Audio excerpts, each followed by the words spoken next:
Hey guys, good afternoon. Good afternoon, good afternoon. I'm a little late. Sorry that I'm a little late, but we are here and ready to go. Today's live is at 2. I'm trying to do different times to see what works for you. So if this is a good time for you, or if you think a better time on Saturday would work, please leave that in the comments. Also, um, if another day, like maybe a Sunday, is better, also please let me know because maybe I might be able to do it on a Sunday. But this is the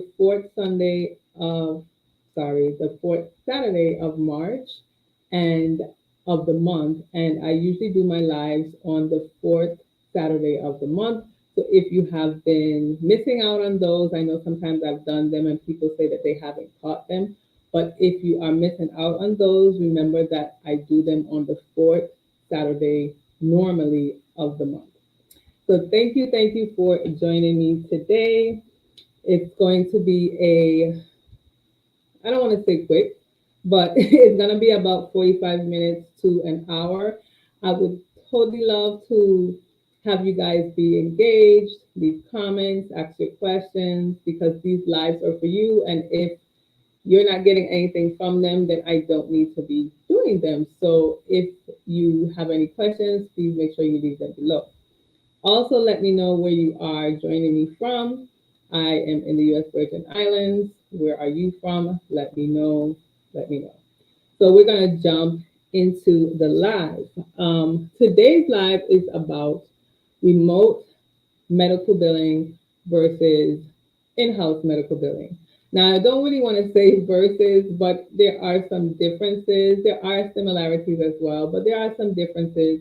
And I just wanted to go over what they are because I have experience in both in-house and remote medical billing. Um, First, I guess, let me jump into my little spiel um, of who I am. So, if you don't know who I am and you are just joining me for the first time, my name is Tamika Duncan. I am a certified professional biller. I'm a certified professional practice manager. I have a medical billing business called It's All Medical Billing, and I have experience in different specialties. My main specialty, the specialty that I love the most, is OBGYN. I've also done pain medicine, general surgery, ophthalmology, and pediatric behavioral health. So, but I do love, like I said, OBGYN. So you will probably always hear me reference OBGYN. Let me know as well if you can hear me because I am using a different mic and I want to just make sure you can hear me. So if you cannot hear me, please let me know and then I can work on dealing with that.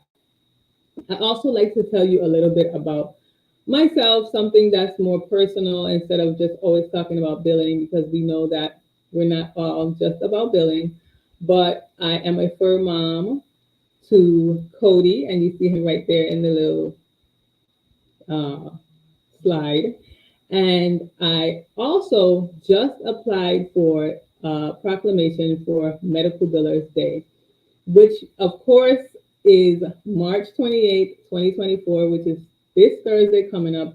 So if you did not know, we can celebrate Medical Billers Day. I mean, you can celebrate Medical Billers Day whenever you want to, but for the most part, Medical Billers Day is celebrated on the last Thursday of of March. So every year it's a different day, but it's always in March. And this year I have requested a proclamation so that the territory of the USVI would celebrate or honor Medical Billers Day. Now I'm in it, still in the works of getting that happen, and I'm hoping that it actually happens. But I have put in all of my documentation, and hopefully we will have a proclamation in place in the U.S. Virgin Islands. Now, what I understand from the American Medical Billing Association, each state would have to get their own proclamation. Now, again, anybody can celebrate Medical Billers Day on this day, But I just kind of wanted to make it official because you guys know how interested I am in medical billing and I just love speaking about it. So I decided that I was going to be the one to do a proclamation for the USDI.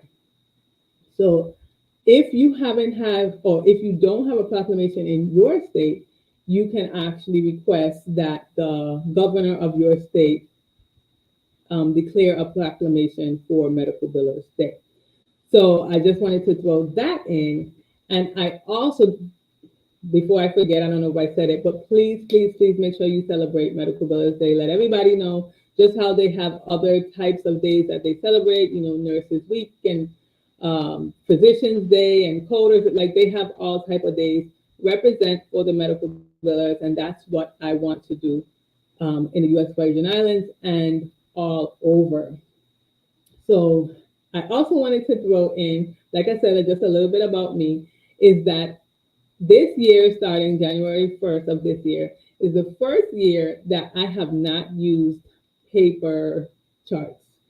I guess as far as, you know, when it comes to billing, everybody's into the electronic medical records, which is great. And I'm not saying that I have never used it, but one of the providers, which was the last provider who was using paper charts, has now converted to EMR. And so I no longer use paper charts. So yeah, I mean, I'm old school. If you know, if you've watched my channel for any time, you know that I always say that I'm old school. I didn't have a problem using paper charts.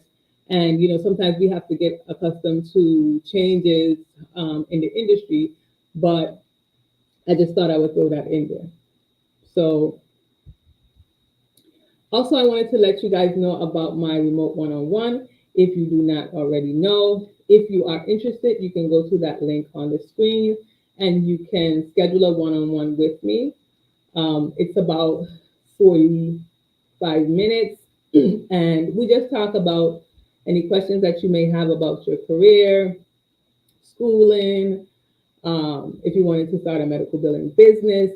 And just remember that it is not a time for you to learn medical billing. So anything else besides that is welcome, but I'm not teaching you medical billing. Thank you, Maya. Congratulations. Thank you so much. Like I said, if you guys have it already, a proclamation in your state, which I don't think that many states have, Medical Billers Day has a proclamation for Medical Billers Day. I don't think that many states have it, but thank you so much. I hope it comes through because again, it's Thursday and I've been emailing the governor's office back and forth, and you know how that can be. So I'm just hoping that it comes through for this Medical Billers Day. And then last but not least,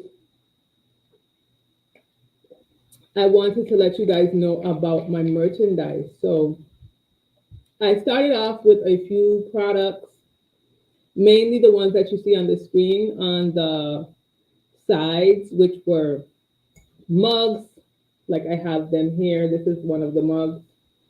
I have a tumbler, which you can see back there, and it's also on the screen, and it says Medical Billing Maven. Now, I wanted you guys to know that, yes, the name of my channel is Medical Billing Maven, but you all are mavens in your own right. A maven is an expert in their own right. So as long as you have been doing medical billing, you know medical billing, you are a medical billing maven because sometimes you feel as if an expert is someone who knows everything, and that is not completely true because no one can know everything. So the I have my mugs, like I said, I have the tumblers, I have the journals. I also have one of my newest journals, which is one that's in the middle that says "Keep Calm, I'm a Certified Medical Biller." So I have that. All of these you can check out on my website, which is www.medicalbillingmaven.com. I also have pillows. I have one sitting here. I don't know if you can see it too well, but it's the blue one. And I have that. I kind of use it more of a decoration because I don't want to mess it up. And it actually is, again, it's the definition of a medical billing maven. And I'm actually going to read it because I want you guys to understand a maven or a medical billing maven, for my definition, is a superstar at collecting claim reimbursements submitted to third party payers along with patient statement billing. And also, it is a maximizer of revenues for healthcare providers. So here's the actual blue one. And like I said, I keep it more as a decoration, and you can like wash it. It has a zipper. You can take the pillow out, stuff like that. And last but not least, we have our t-shirts. And today I'm actually wearing one of the t-shirts. It says medical billing is more than submitting claims. So we all know that. As long as you're a biller, you know that it is way more than submitting claims. Also, the first two that are up top, they are designs that I have done before. You can check those out. The bottom four are newer designs. So just check out the site, see what you like, get them for yourself, get them for someone else, and we'll go on from there.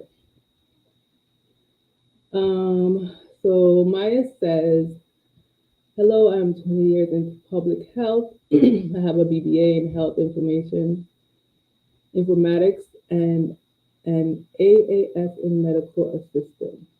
I'm looking to get certified in billing and start my own company. Great. Okay. Thanks to your platform. Oh, I'm so glad I'm helping. I was just hoping that I was helping someone. And that is good. That's a lot of years. 20 years is a lot of years. So you know a lot. And in medical assistant and health informatics, that's good as well. So yeah, get certified, start your business, and you can actually probably do them together. Like you don't have to wait for one. You don't have to wait to be certified to start your company. You can kind of do it together. So that would be good. And then Maya says, I'm getting closer to my goal. Yes. And you don't stop. You don't stop until you actually make sure that that goal is accomplished. So that's so good.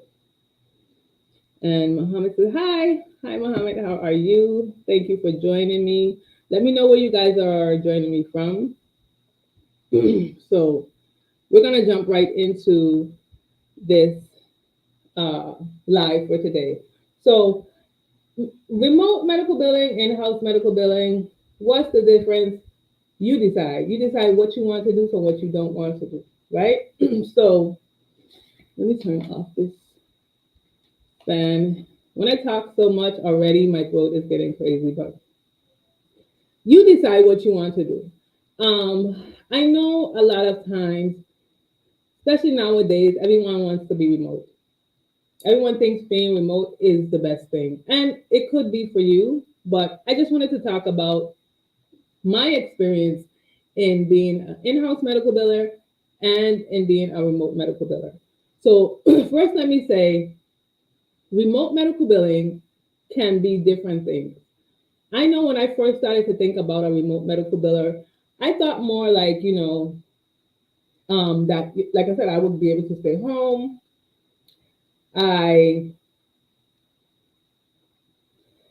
Excuse me, sorry. I don't know. It's like when I talk, I just have to go.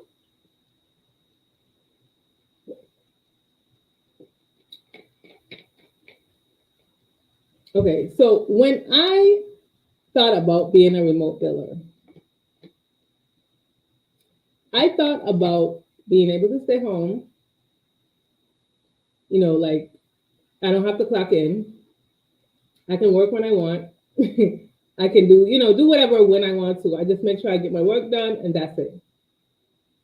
But there are different forms of remote billers. So you can be an employee and be remote. So where you might not go into the office and work, you still have to punch in. You have to do a certain amount of tasks. Like there are certain things that you have to be required for. Also, you could be a remote biller and then you don't have to punch in. You're not on a time schedule. You can do your billing um, in the night if you want to do your billing. So there are different types of remote billers. You just need to know what the job requirements are before you take that actual remote job. So let's jump into this. I'm trying to keep my composure here because for some reason I always have to cough when I'm talking so much. So I don't know. So first and foremost, of course, obviously, if I'm an in-house biller, I'm going to be working in the office, most likely going into the office. I'm going to be working around different other people, such as the provider, other staff members, nurses, MAs, coders. Like I'm going to be working with people in my vicinity, maybe in the same office, in the same space, in the same building. So I I'm basically going to be around people. As a remote biller, whether or not I am an employee, a contract laborer, or have my own business, I'm not going to be physically where the doctor that I'm billing for is at, right? So if I have my own business, I might have staff, but I'm not going to be working with the actual doctor's office. I'm not going to be in their office. Or I might just actually, like I said, be by myself. Like I don't have anybody working with me. If I am an employee and I'm a remote medical biller, then most likely I'm by myself. I'm in a little area in my home and in my office or whatever, and I am not around people. So that is the main bulk difference between an in-house biller and a remote biller, right? So I've gotten a lot that people say, I would love that. Like I would love to be a remote biller. I don't like to be around people. I'm an introvert, da da da da da da da. But I find that sometimes it can get lonely. Sometimes you want that communication, you want to be able to talk to other people. Like you don't always want to be by yourself. Now, again, you may be saying, that's a pro. I don't want to be around people. But it's not always a pro. You have to know yourself and know that you can do this remote billing thing. Also, when it comes time to communicating, and if I need information, I'm an in-house biller and I need information from the front desk or from the provider. If I'm in-house, I can actually go to them and get that information one time so that I can then go and, move on and do what I have to do. But if I am remote, then I have to email them, I have to call, and most of the time it's going to be a delay in what I need. So I would prefer, in some instances, I prefer to be in house so that I can get what I need to get done. I don't have to wait for anybody else to check their email or pick up the phone, or I can just have what I need to have one time instead of having to keep going back to it. Because that's one thing with billing.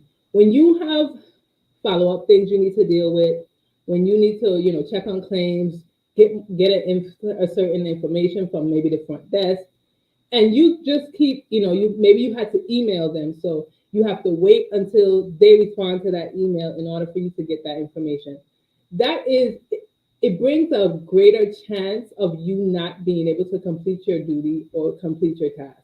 But if I was in the office and I needed a patient's insurance and it was, I don't know, in the chart, or it was, I had to speak to the front desk to find out why they didn't get that information, I could get that pretty quickly instead of having to wait for, the other forms of communication.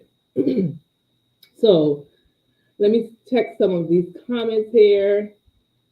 Okay, so Maya is from New York. Hi, Harlem. Okay, Sandeep is from India. Hi, how are you? Thank you for joining.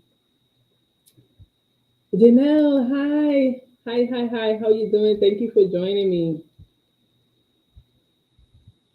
And Tony, hello. Hello. Thank you all for joining me. If I screwed up your name, I'm sorry, because my vision from this far is kind of bad. So hope I said you guys' name correctly. I try not to call out names, but I kind of want to call out names because I want to address you for by your name. I want to address you by your name, but then I might say it wrong, and that'll be a whole other thing. So, but thank you guys for joining me.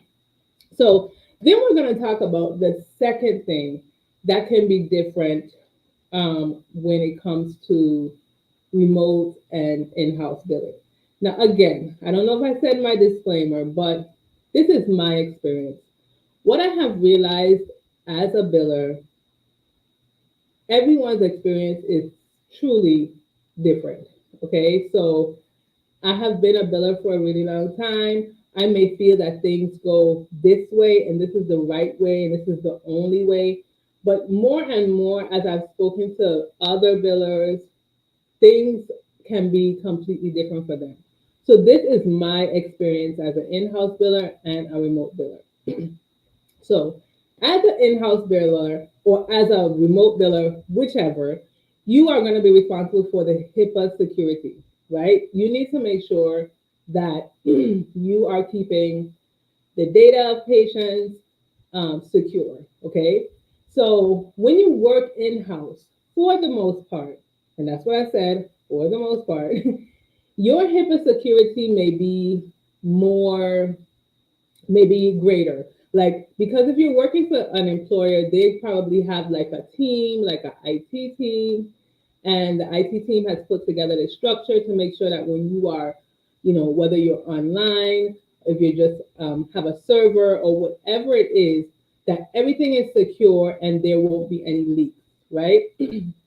Most of the time, in-house billers, for in-house billers, there is some form of IT, whether it's a department or if it's like maybe a remote IT, but they work with your office.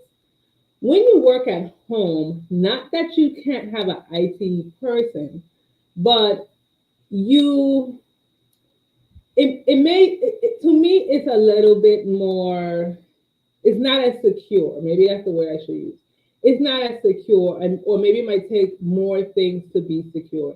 And you have to be aware of what those things are, because every little thing could go against you being secure with people's information and you not being secure.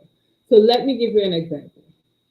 Now, there's some jobs that require that they are the ones who are paying for your laptop. Like, they pay for your laptop and you only need to use your laptop for your billing.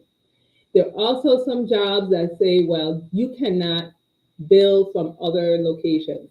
They need to know where you are. If you are in your home, they need to make sure that you are in your home and with this specific IP address, stuff like that. I have found that some people like to market remote medical billing as this thing that you can do from the beach, or you can do from, I don't know, the playground or whatever. Like, you can do it from anywhere. And although you can do billing from anywhere, how secure is that? Now, if I decide that I'm going to go on a trip and I'm in the airport and I'm billing and I'm using the Wi-Fi of the airport, how secure is that? I'm dealing with online EMRs. Excuse me. I'm dealing with electronic medical records.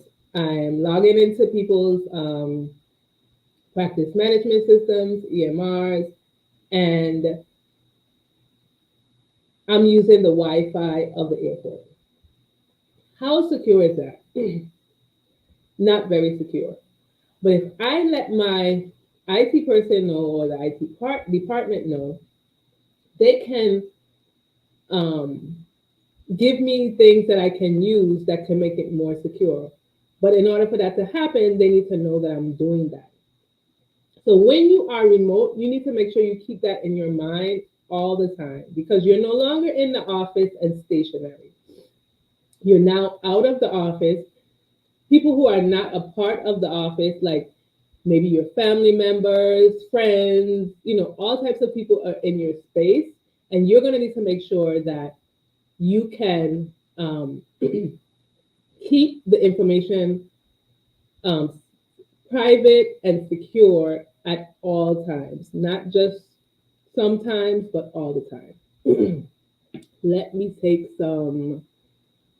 some more of these comments.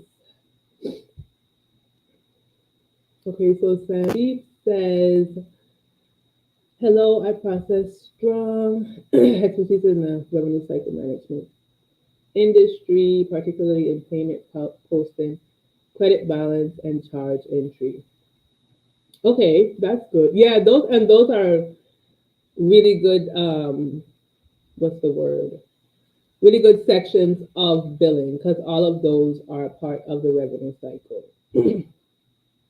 Okay, then Janelle says when you do remote, how when you do remote, have all of your clients allowed flexibility or do they want you to have set hours? Oh, okay. When I do remote, I do remote because I don't want to have set hours.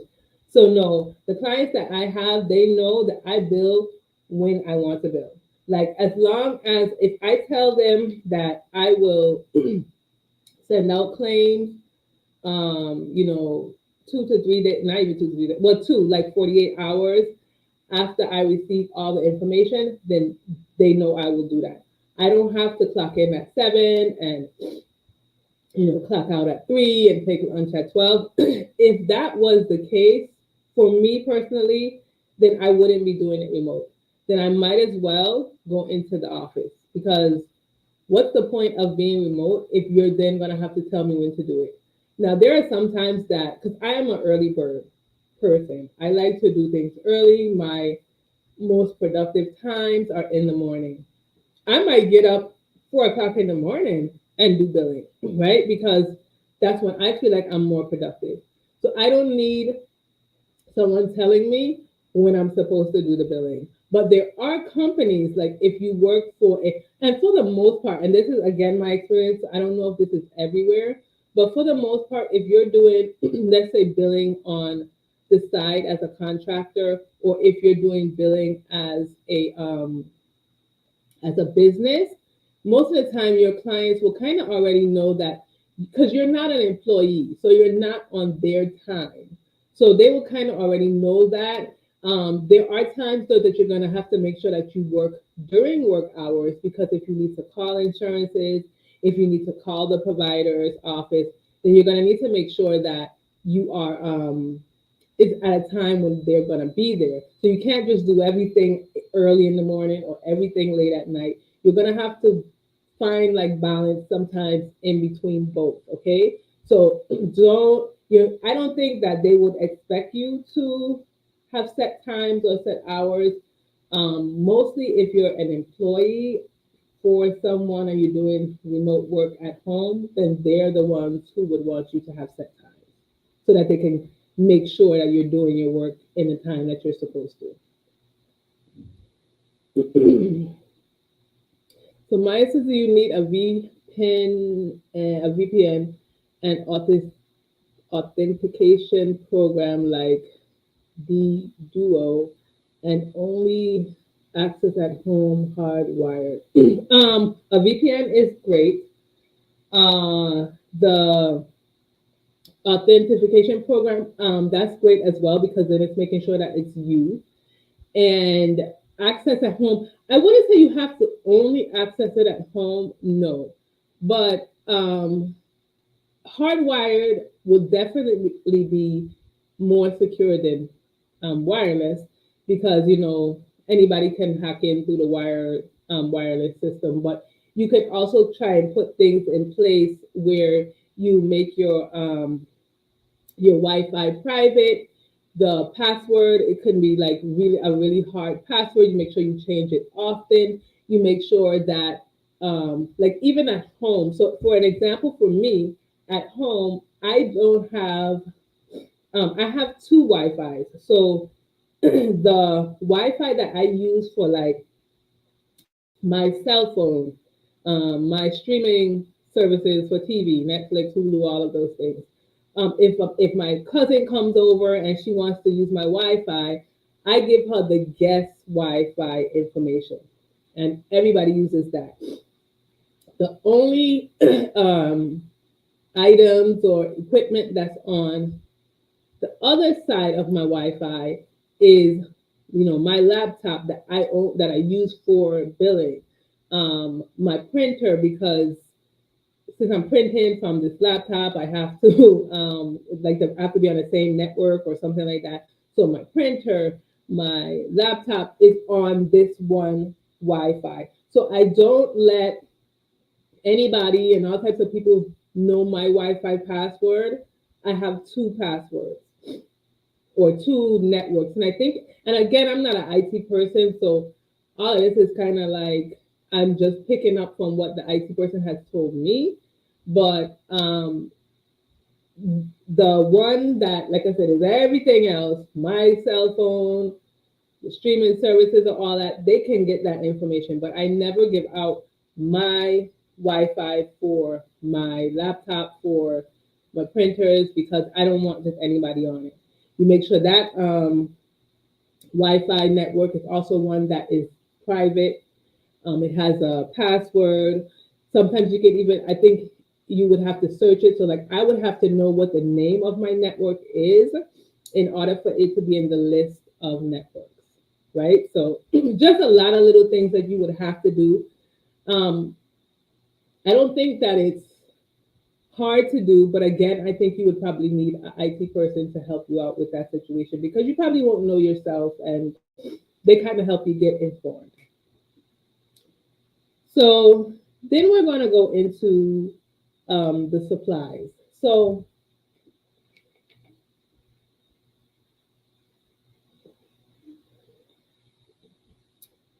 so the supplies provided. Normally, when you work for an employer, they're going to supply you with what you need. They're going to supply you with um, books or subscriptions to encoders.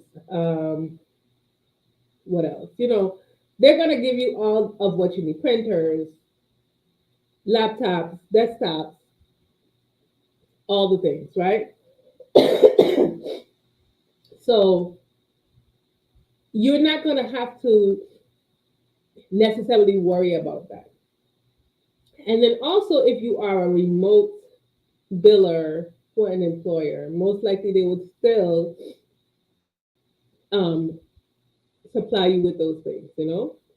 I do know a couple of billers that use their own laptops, which I don't agree with, but I do know some. So that's why I keep saying this is my experience. But for the most part, if you work for an employer and you're remote, they will also supply you with what you need. Now, if you are remote and you are a contractor or you have your own company, then of course you're going to need to have the laptops, the printers, the software. Like you're going to be required to have all of those things yourself. So they're not going to supply that for you. This is crazy. I'm going to have to figure out something else, but I don't understand. Okay, so the other thing that I think is a little different is the the structure. So when you are in-house biller, unless you're working for a provider that just maybe started out, they don't have anything really put in place, and you're a part of building that,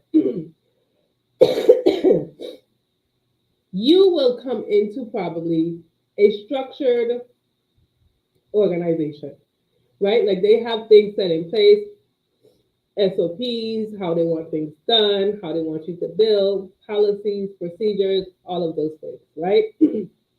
So when I first started out as a biller, I started out in a practice, and so I came in, they had these things in place. Like they told me I had to send out claims within 48 hours. They told me that I needed to do this. They told me that I needed to do that. So I came in to a structured organization.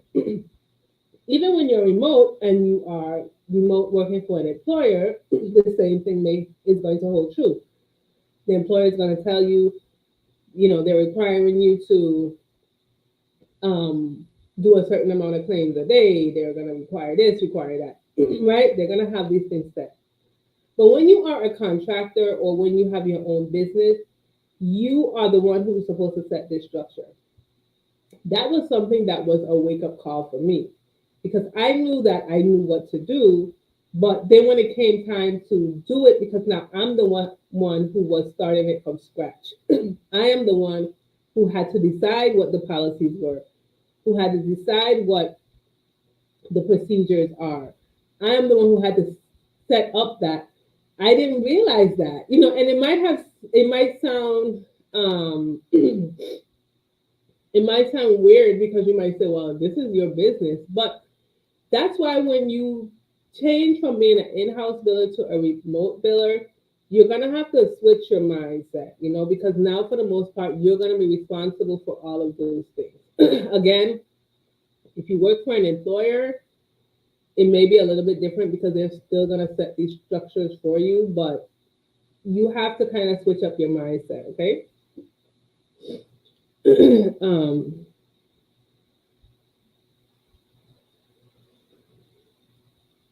Hello, managing director. How are you? Okay, so Hardwire was required for me to work remotely for a healthcare program. Okay, but if you are independent, you do what you can. Well, see, like you said, it was a requirement, and that's because again, you're working for someone, and they have their policies in place, so you have to follow their policies. And when you're an independent contractor, a lot of times you might say stuff like, well, I don't have the money, I don't think it's really necessary. And I think sometimes we need to think beyond that because you just want to make sure that you're doing the right thing and that it's secure. So, um,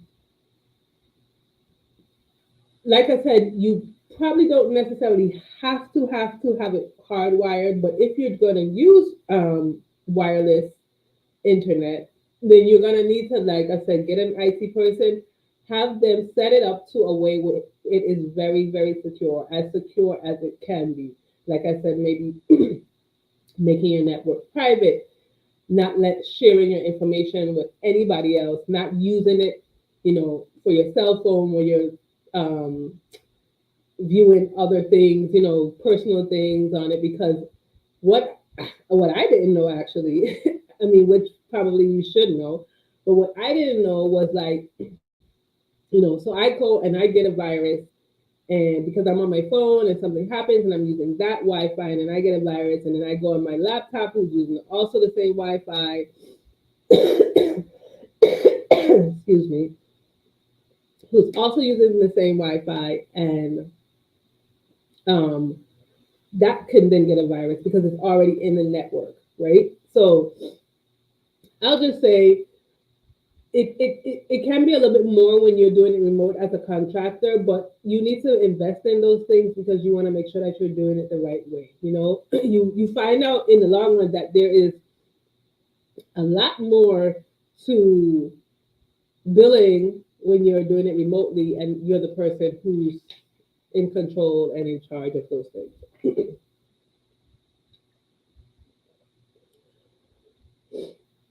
So you have a client supplied laptop from each provider. Oh no, Janelle, no, no, no.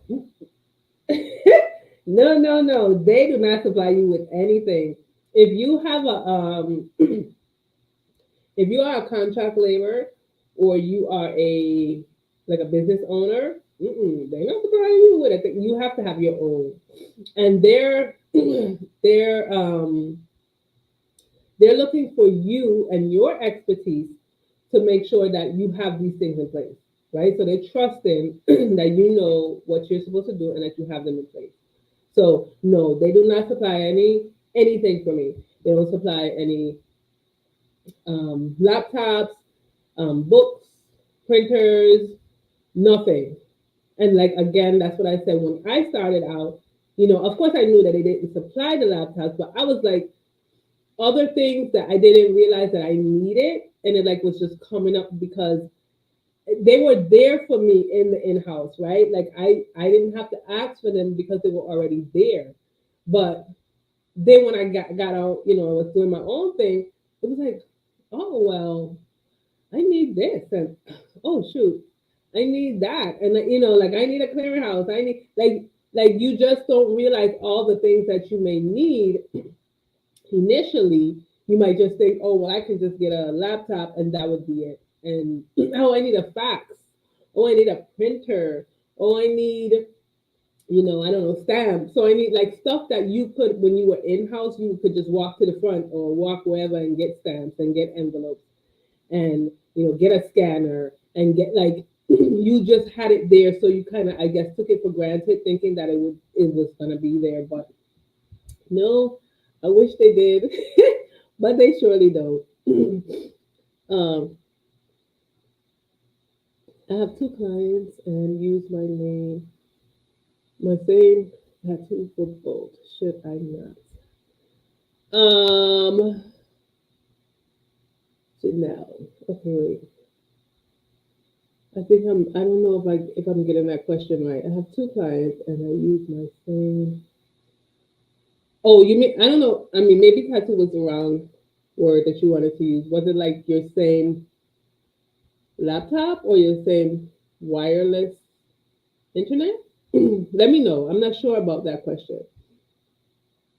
Maya, as long as you using a secure network, you can use the same laptop for only information. Safe files for the computer should be encrypted and password protected.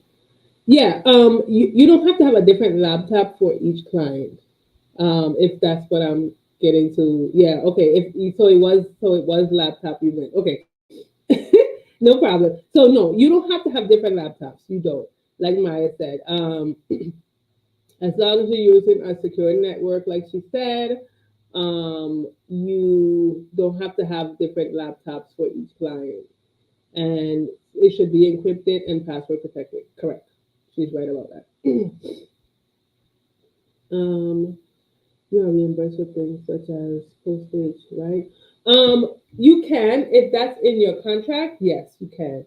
If it's not in your contract, no. And you have to put that in your contract in order for that to be a part of it. Um, Again, when it comes to contracts and stuff like that, you need to be really clear. You need to let them know what you're gonna do, what you're not gonna do, and what's involved in it. You know, so I do know billers who have included postage and all of that stuff. Like at the end of each month, how much they have spent in postage is added to their invoice. So yes, you can. You may just decide that I don't know, you're going to do a flat rate fee, and it's just going to be everything's going to be included in that flat rate fee. There are different ways to do it, but if you do decide that you want to, you definitely can. Okay, so let's go into the accountability, right?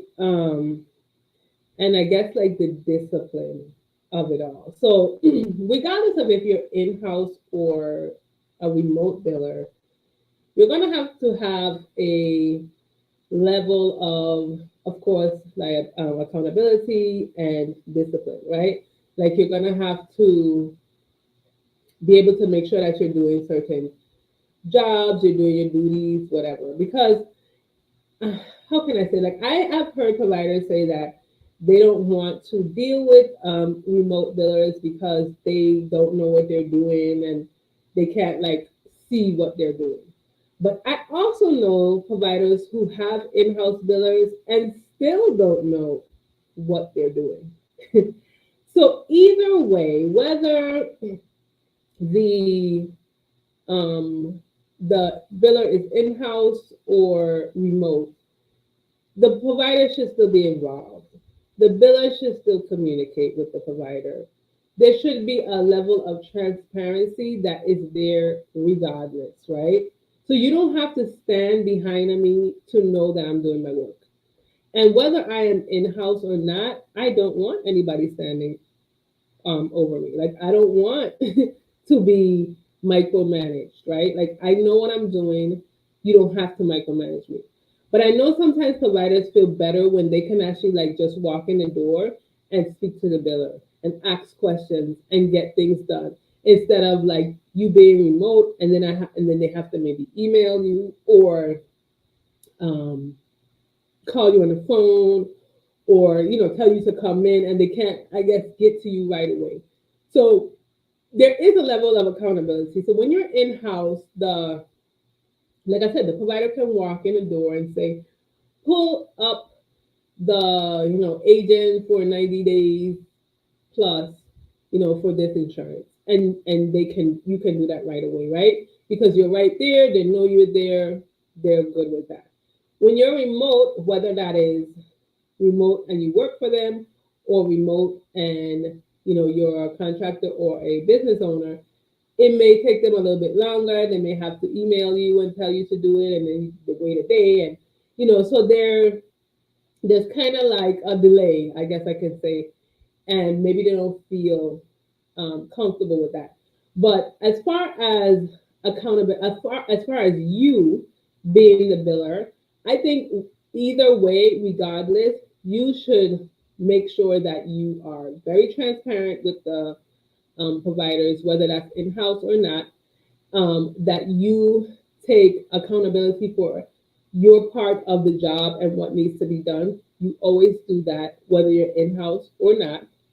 And then it would may also make them feel more comfortable if you are an in-house biller and you want to be a remote biller.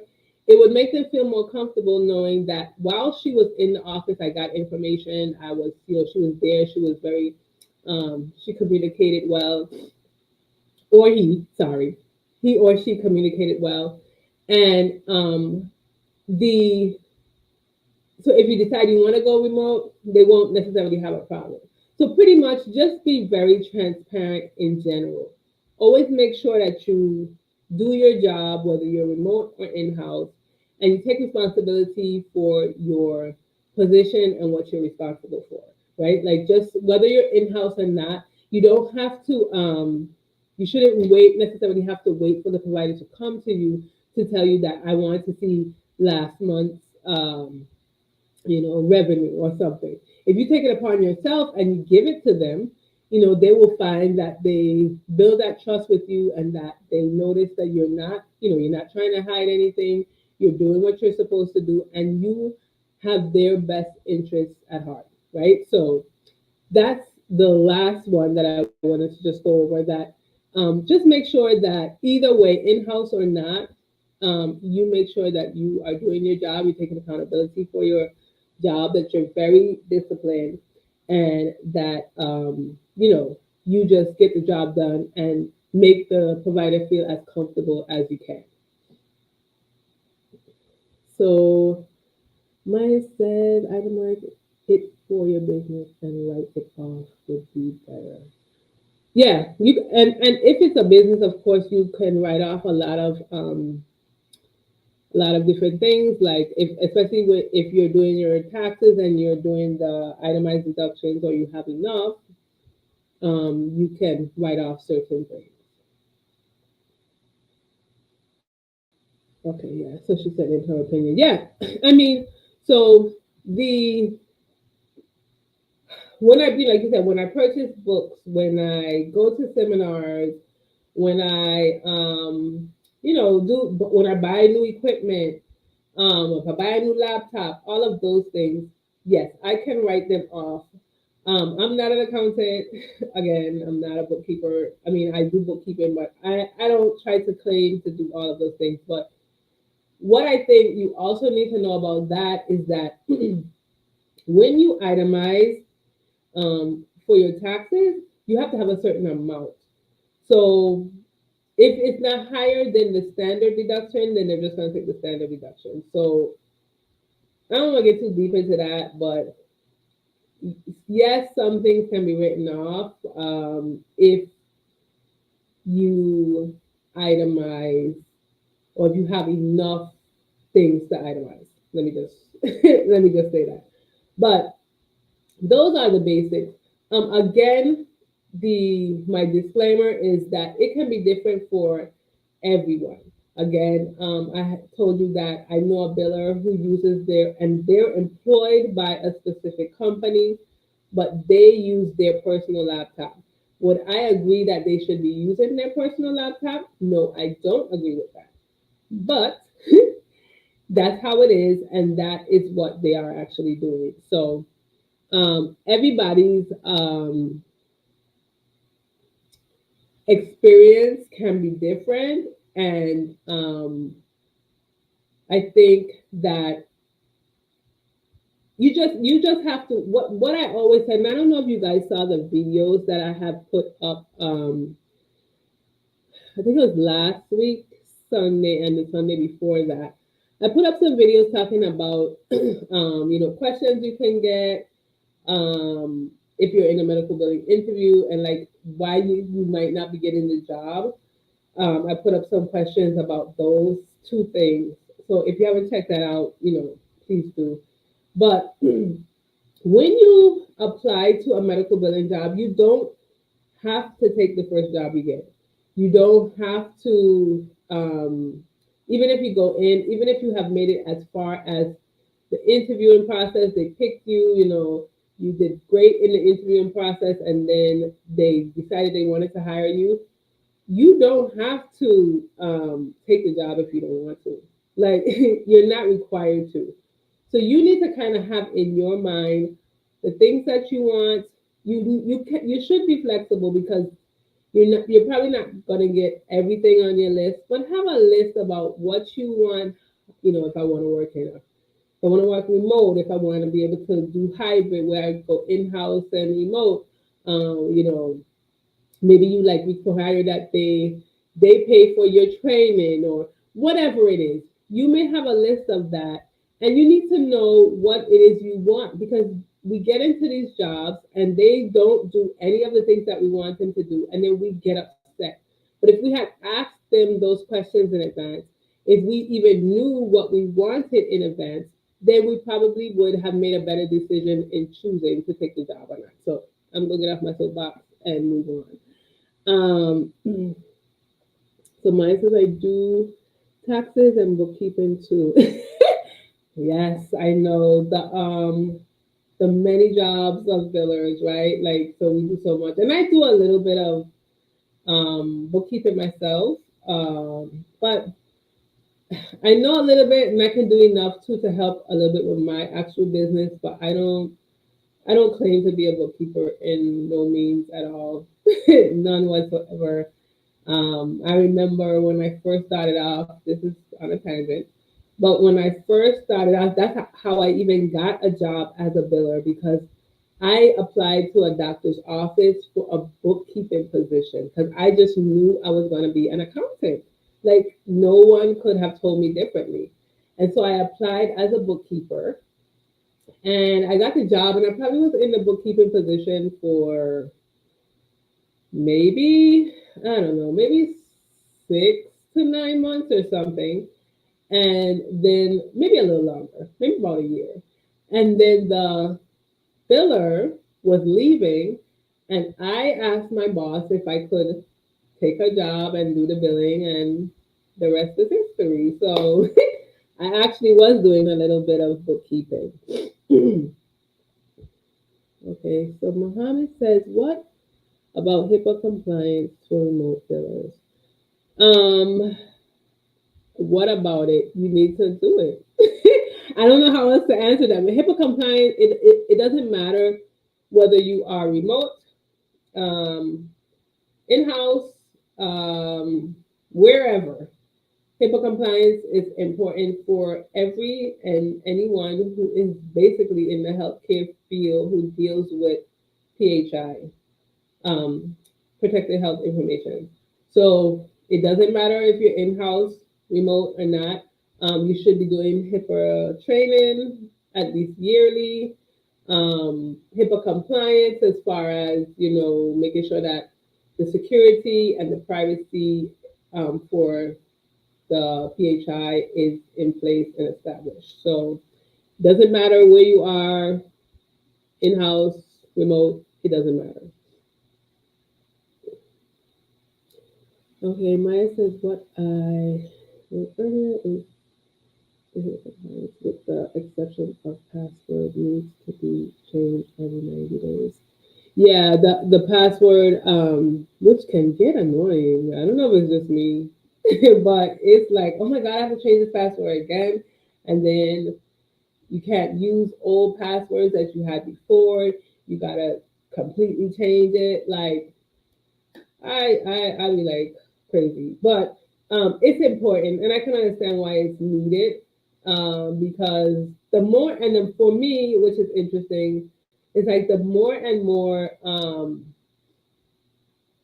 sophisticated, I guess I would say, we get with this technology, the more and more stuff that is piled on us. For me, like as far as these passwords, see, like you said, we're changing passwords like every 90 days. Everything requires a password. You are not supposed to write down your passwords because they say, of course, if someone finds where you wrote them down, you shouldn't write them down. Like, it's just a whole thing, but it's in the world that we live in now. So, what are we going to do? We just gotta go with the flow, right? So I don't know if you guys have any more questions about in-house versus remote fillers. I appreciate you guys joining me for this live. If you have any other topics that you want me to talk about, again, these lives are for you. And y'all already see I can't even talk about, but these lives are for you guys. And I want to make sure that they're on topics that you guys are benefiting from and not just random things. So if you have any topics that you would like me to discuss and I can discuss them or I know enough about them to discuss them, please leave that in the comments. After this video is uploaded, if you think about it after the video is uploaded, please leave them in the comments. We are actually hitting the 1 hour mark. As usual, I talk too much. So we're hitting the 1 hour mark, but we will do this again next month, the fourth Saturday of the month. I'm doing them at 2 o'clock for right now. If you also have any better times that you would want to do them, let me know. If you are new to billing, I have over 100 videos on my channel. If you're catching me on YouTube, then you know it's at Medical Billing Maven. If you're on Facebook or um, LinkedIn, then it's on YouTube at Medical Billing Maven. So I have over 100 videos on different topics about medical billing. So if there's any topics also that you would want me to address, also please look through my videos and um, you know, let me know. Leave a comment. I like to answer comments. So thank you, Maya. I enjoyed the time too. It goes by so fast. I mean, and for some reason, like I said, I don't know. It's like I can't talk for long periods of time. I don't know what's the problem, but I'm gonna keep doing it. Like I said, especially if it's helping you guys, I'm gonna keep doing it. So thank you for joining me. I will see you again in my next live next month. And I drop videos every Sunday at 2 o'clock. So check out. Well, let me say that. Y'all gonna get a sneak peek because I'm actually not dropping a video this Sunday because I will be dropping 4 videos for this week coming. So Monday, Tuesday, Wednesday, Thursday, I'm going to be dropping a video each day in recognition of Medical Billers Day, which is Thursday. Don't forget that. So you're going to get 4 videos Monday, Tuesday, Wednesday, Thursday. So look out for that. And then I'll go back to the Sundays at 2. Okay? So thank you for joining me. I will see you guys again in my next live. Have a good one.